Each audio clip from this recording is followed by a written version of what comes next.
Welcome to my YouTube channel Laukik Gyan में आपका स्वागत है दोस्तों। तो चलिए आज का कहानी शुरू करते हैं। एक कॉलेज का छात्र था जिसका नाम था रवि। हमेशा वह बहुत चुपचाप सा रहता था, किसी से ज़्यादा बात नहीं करता था, इसलिए उसका कोई दोस्त भी नहीं था। वह हमेशा कुछ परेशान सा रहता था, पर लोग उस पर ज़्यादा ध्यान नहीं देते थे। एक दिन वह क्लास में पढ़ रहा था। उसे गुमसुम बैठे देखकर अध्यापक महोदय उसके पास आए और क्लास के बाद मिलने को कहा।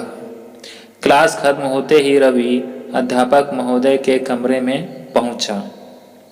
रवि, मैं देखता हूं कि तुम अक्सर बड़े गुमसुम और शांत बैठे रहते हो, न किसी से बात करते हो और ना ही किसी चीज़ में रुचि दिखाते हो, इसलिए उसका सीधा असर तुम्हारी पढ़ाई में भी नज़र आ रहा है। इसका क्या कारण है? अध्यापक महोदय ने पूछा।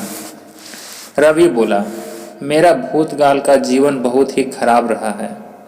मेरी जिंदगी में कुछ बड़ी ही दुखदाई घटनाएं हुई हैं।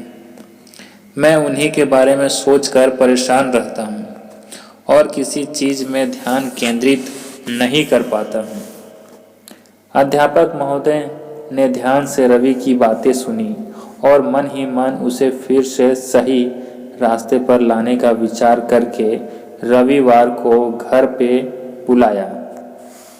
रवि निश्चित समय पर अध्यापक महोदय के घर पहुंच गया। रवि, क्या तुम नींबू का शरबत पीना पसंद करोगे? अध्यापक ने पूछा। जी, रवि ने झिझकते हुए कहा।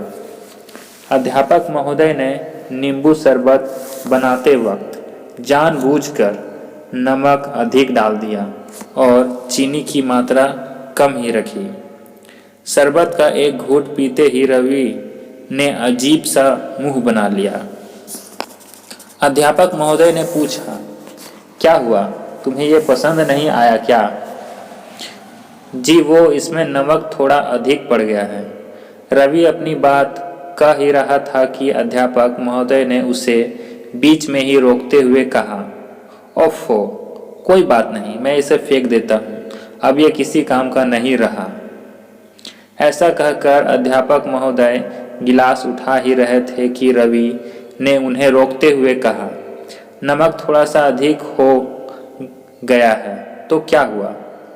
हम इसमें थोड़ी और चीनी मिला दे तो ये बिल्कुल ठीक हो जाएगा। बिल्कुल ठीक रवि, यही तो मैं तुमसे सुनना चाहता था। अब इस स्थिति को तुम अपनी जिंदगी में तुलना करो। शरबत में नमक का ज़्यादा होना जिंदगी में हमारे साथ हुए बुरे अनुभव की तरह है।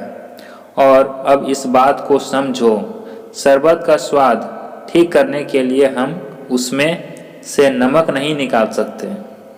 इसी तरह हम अपने साथ हो चुकी दुखद घटनाओं को भी अपने जीवन से अलग नहीं कर सकते, पर जिस तरह हम चीनी डालकर शरबत का स्वाद ठीक कर सकते हैं, उसी तरह पुरानी कड़वाहट और दुखों को मिटाने के लिए जिंदगी में भी अच्छे अनुभवों की मिठास घोलनी पड़ती है।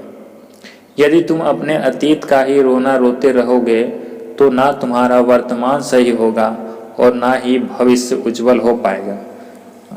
अध्यापक महोदय ने अपनी बात पूरी की। रवि को अब अपनी गलती का एहसास हो चुका था।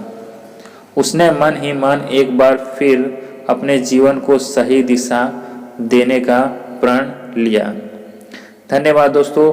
अगर यह कहानी आपको अच्छी लगी हो तो प्लीज़ वीडियो को लाइक करें, शेयर करें और चैनल पर नए हैं तो सब्सक्राइब करें। धन्यवाद दोस्तों।